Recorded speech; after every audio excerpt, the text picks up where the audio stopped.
हाँ जी, बिल्कुल। मुकदमा दर्ज होने के बावजूद मुलज़मान की अदम गिरफ़्तारी पर सीपीओ दफ्तर के बाहर एक एहतजाज सामने आया है, जिसमें मुतासरीन मुलज़मान की गिरफ़्तारी के लिए नारेबाजी करते रहे। मुतासरीन ने प्ले कार्ड्स भी उठा रखे थे। इस मौका पर मुतासरीन का कहना था कि आज से 11 माह कबल मुलज़मान सईद गुज्जर, अबू सफ़ियान, अकराम और दीगर ने अंधाधुंध फायरिंग करके हलीमा बीबी को शदीद ज़ख्मी कर दिया था।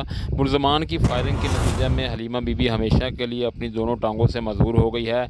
इस अफसोसनाक वाक़ये का मुकदमा थाना कैंट में दर्ज है। ताहम आज 11 माह का अरसा गुजर जाने के बावजूद भी पुलिस मुलज़मान को गिरफ़्तार करने से गुरेज़ा हैं। मुतासरीन ने थाना कैंट की चौकी डोगरावाला के इंचार्ज पर मुलज़मान की गिरफ़्तारी के लिए 35,000 रुपये रिश्वत लेने का इल्ज़ाम भी लगाया और कहा कि 35,000 रुपये रिश्वत लेने के बावजूद चौकी इंचार्ज ने मुलज़मान गिरफ़्तार नहीं किए। इस मौके पर मुतासरीन वज़ीर आला पंजाब और सीपीओ राय बाबर सईद से मुलज़मान की गिरफ़्तारी और चौकी डोगरावाला के इंचार्ज की मुअत्तली का मुतालबा भी करते रहे।